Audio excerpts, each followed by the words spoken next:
Hey gin lovers, do you like drinking gin? Do you like watching a man in a red shirt with pale and pasty skin? Well, if you do, then you're in the right place, my friends, because this is No Nonsense Gin Drinking with me, Bobby Freeman. Sponsored by ginandtonically.com for all your gin and tonically needs. Hello, gin lovers. Welcome back. I'm Bobby Freeman, and today, my friends, we have another head-to-head gin video, namely with this old fellow over here, the Beefeater, and this young fellow over here, the Sipsmith. So, my friends, I'm ready. I hope you're ready. We're all ready. Let's just get on with it. But before we get stuck into this epic battle, I just want to say a huge, enormous thank you to another one of my subscribers who has joined the ranks of my patrons and is now a supporter of the channel. So Mr. Christopher Olin, thank you very much, sir. You are a gentleman and I salute you. So my friends, here we go. As you know, these are two very, very well-known worldwide gins and two of my absolute favourites, as you can tell by the very small amount of gin left in the bottles. Now, my regular viewers and subscribers will know that the Beefeater over here is no stranger to these head-to-head battles. However, I've not included a Sipsmith before, but I thought it was wise to do so, seeing as though it's such a good gin and it seems to be sort of vying for the top spot in the mainstream market with the Beefeater. And also, I know a lot of you guys, my subscribers, have been asking for it as well. So when my subscribers asketh, old Freeman here shall delivereth.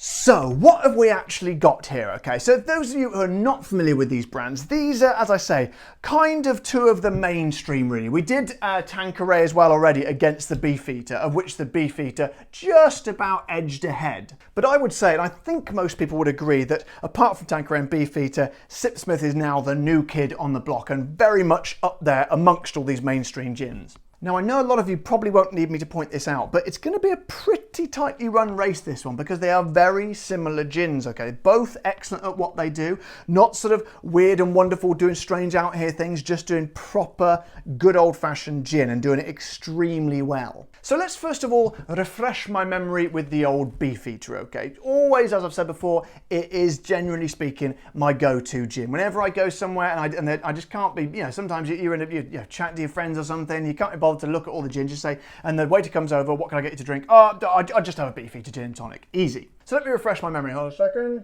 second. It's just like coming home to an old friend. It's just gorgeous. It's got everything going on in there and just doing it all right. Perfectly balanced flavours of the citruses and those sort of earthy, nutty sort of flavours. Very, very good gin. And these guys know what they've been doing. They know what they're doing. They have been around for a long, long time, about almost 200 years, I think. And that it really, really shows.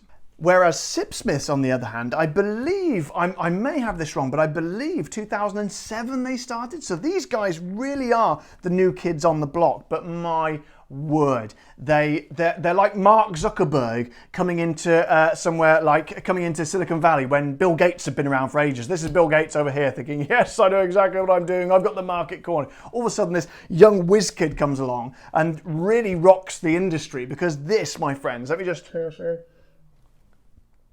Oh, it is very, very similar. It's very, very nice, but they are so similar, and it's going to be extremely tough. I was in two minds about making the video today, because is it going to be too difficult? Is it just going to be two gins that are kind of too identical to sort of compare? It's almost kind of a London dry gin showdown, like some Pistols at Dawn in a Western. But who would win? Which gunslinger is going to be quickest off the draw and shoot the other one dead?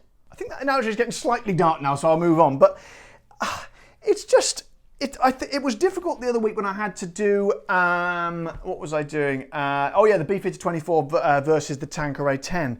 It was one of those ones, it was just so difficult to choose. And I said before, it's like choosing between two of your children. This is even more so, really. This is like the sort of the older, more experienced one, but this is the younger, promising brother. And honestly, this is going to really tear me apart. But if you had to pull me down, and to choose one over the other, oh man, I don't want to be a fence sitter. I don't want to say another one where they're inseparable, but they kind of are. They kind of are alone. On the taste themselves, I'd say they are as close as inseparable to humanly possible. So what I think we have to do is bring in the other aspects of it. Look at the range, okay, that are available based on the range, because I just can't pull them apart on taste because they're just too perfect, like both of them. So have a look at the range you've got over here, right? As a range, it was a real mixed bag for me. I loved the strawberry, absolutely exceptional. A little bit less on the juniper side, so it's, you know, it's sort of dubious whether or not it's gin or not, but it's still just like my guilty pleasure. Also, the 24 is unbelievable. It won against the Tanqueray. No, it didn't. It drew against the Tanqueray number 10, but it truly is exceptional gin, excellent in cocktails. The other two, however, the blackberry one and the orange one, I have to say, I wasn't particularly impressed with. They were okay, they were fine, but they left me feeling a little bit flat. However, out of this range here, Sipsmith have not put a foot wrong. Not even in their ready-to-drink one, which comes in a can, which I usually hate. I hate all those sort of ready-to-drink ones in cans. They taste really, really weird, but Sipsmith even pulled that one off.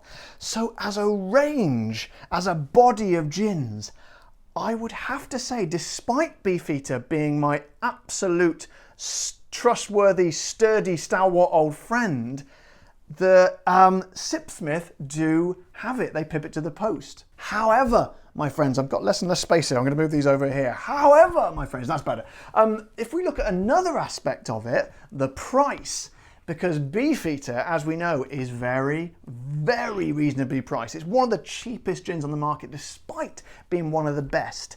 Beefeater will set you back, the standard Beefeater, this one, around about £16, which is $20 or 17 euros. Now that, if you bring that into the equation, that kind of pulls things back a little bit, because over here, the old Sipsmith's a little bit pricey. You can get it on special offers around about £20 or something, but generally speaking, it's about £30, which is about $37 and about 33 euros. So I'd have to say, if price is your priority and you want to get something cheaper, then I would say go for the Beefeater. If you want a range of gins which you can stick to and get stuck into and try all the different variants of, and you're not worried too much about the price, then in that case, go for the Sipsmiths. I know that is a real kind of, it's as close to fence sitting as you can get, and I don't like it, and I'm sorry for it, but I have to be honest with you. This is a dilemma you'll face as well, and so I'm going through it, so hopefully you don't have to. However, I just hope it was useful. I hope it has been. You know, the one guarantee, the one promise I give to you, I don't promise to be knowledgeable or clever or quick-witted or even professional, but I always promise to be honest, and these are my thoughts. And the video probably went on a bit too long, but you know, I felt like we needed it. But if you did enjoy it, guys, please, as usual, please subscribe to my channel and press the little like button. And like Mr. Christopher Olin, head over to my Patreon page if you'd like to support the channel as well. But until next time, guys, take care, stay safe, and as always, keep drinking the gin.